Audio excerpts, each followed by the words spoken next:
Hey, what's poppin'? It's your boy Jay the Comedian. How y'all doing today? How am I doing? I feel good today. Look, how do I look? Oh, I can use a shave.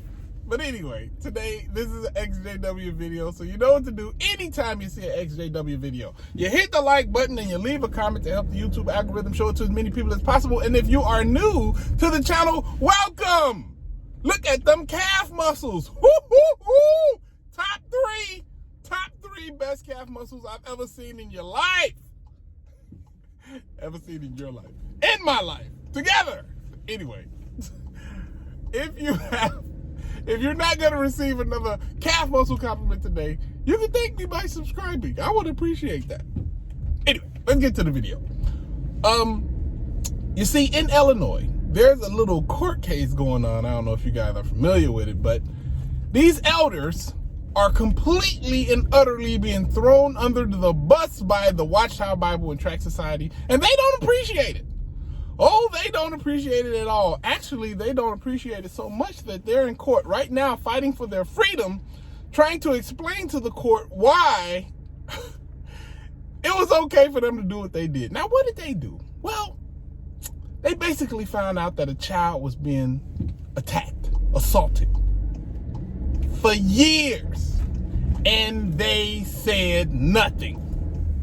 Now, how do you think a person like this can get away with being horrible people? Well, they're trying to say, oh, well, we were just following orders. The WATCHTOWER Bible and Tract Society told us to not say anything, said it'd be okay. We were protected.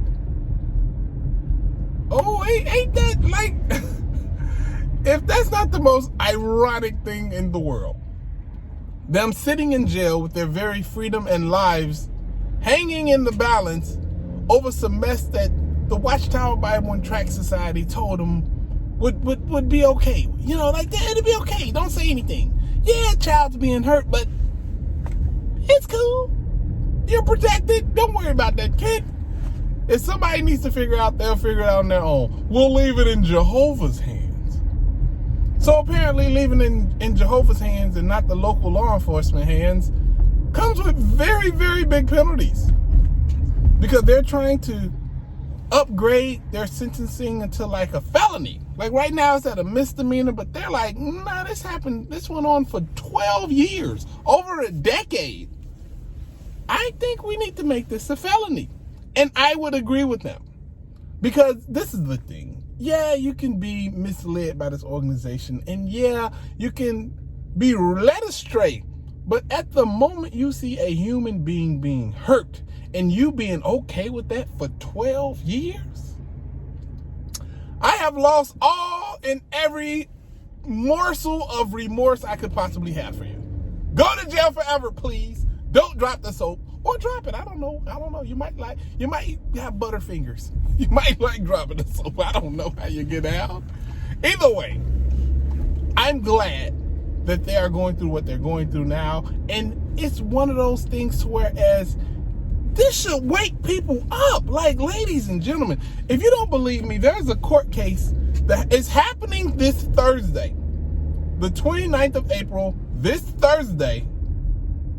They will be having a court case, and they're going to lay out everything.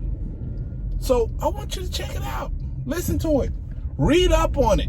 There's going to be a lot of information coming out about it. Trust me, I'm going to talk about it. I know Mark is going to fly down to Illinois, or fly up. I don't know where he's at. Hey, Mark, if you're watching, welcome to Chicago or Illinois, wherever they're having the case at. I think it's in, I want to say Elgin? Nah, I'm probably wrong. Anyway, don't let me start saying places and things like that. But the more important thing is, if you were able to be okay with a kid being hurt for 12 years, I have no remorse for you. There is no remorse for you. I can't feel bad for you. You didn't feel bad for that kid, did you? Because if you did feel bad, you would have said something. You wouldn't have just left it in Jehovah's hands. This man was an elder.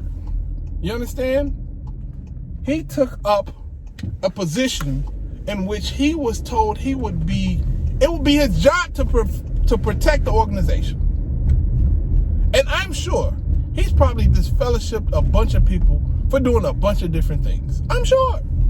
He's been an elder for a long time. He's been in plenty of judicial committees. He probably know all the ins and outs and the crazy stuff that goes on inside a congregation.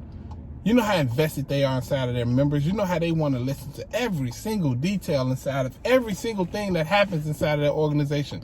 And you know about this, and you don't say nothing to the authorities? You have an actual chance to actually protect a kid. And instead of protecting, you choose to be silent. Now, given you called the organization which was instructed, which I always think is crazy. Hi, I need help. There's somebody being hurt. What should I do? Contact the organization. Should I contact, law enforcement people who are actually trained and have all the qualifications and things necessary to actually investigate and prosecute stuff like this? No! Call WATCHTOWER Bible and Tract Society. They'll tell you everything you need to do. Because you see, they're not in the game of protecting people. They're in the game of protecting themselves and their money.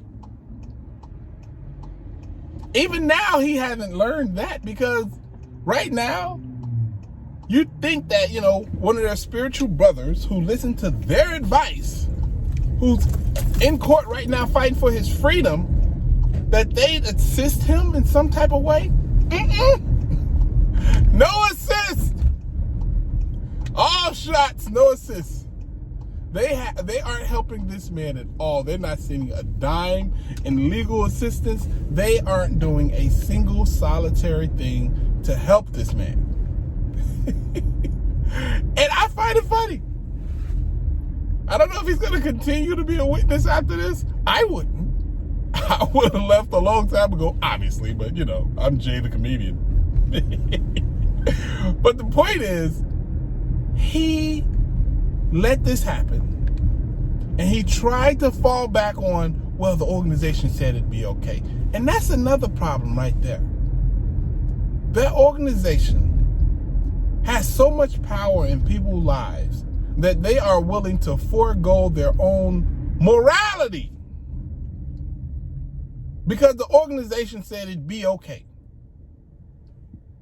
And I've seen it happen in more than just this case. Like, I've literally seen people die on operating room tables, refusing blood transfusions, or refusing to get a blood transfusion because this organization said that's what they should do. That's what they're supposed to do. They're willing to send elders to hospitals to make sure that people refuse the blood transfusion, to put more pressure on people to refuse a blood transfusion. They do that. But they're not going to send any lawyers to help your boy out. They're not going to send anybody to help him out. So he's in court right now turning on WATCHTOWER, telling the judge and anybody who'll listen, hey, they told me to do this. They told me to ignore it. But unfortunately, you live in Illinois, and in Illinois, if you know somebody's being hurt, or if there's a threat of somebody being hurt, then you lose all that privilege. There is no privilege. You contact the authorities, and you let them know. And you save and protect that person. And in this case, a child. It is not rocket science. It's basic human decency.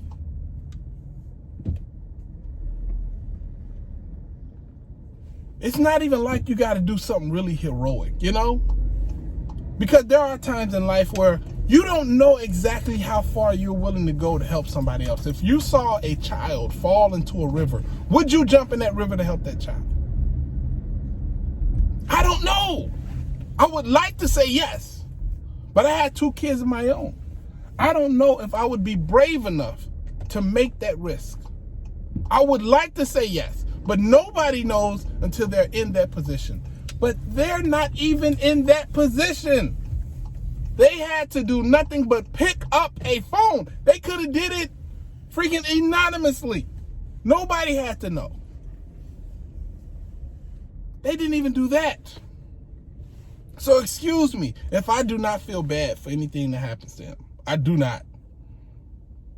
And this organization I like exactly how it's going down, because in the middle of him fighting for his freedom, he is putting all the onus on that organization. And yeah, they got a lot of blame to go around, and they deserve it. I just need more people to hear about it. I need more people to actually see what's going on. It's over for Watchtower.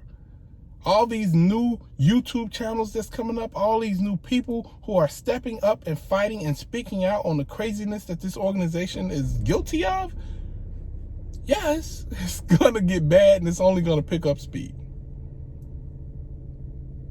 But man, it's infuriating to know that 12 years? 12 years! You let this happen. That means you would have let it happen forever if that young woman didn't come out and speak out. Would have let it happen forever. Anyway, that's all I got for today, y'all. I'm sorry if I'm not funny, but that is infuriating to me, personally. You know, that's got a meaning. Anyway, it's your boy Jay the Comedian. I hope y'all having a great day. I'm having a great day. I gotta go to Costco. Holla at your guala. Deuces.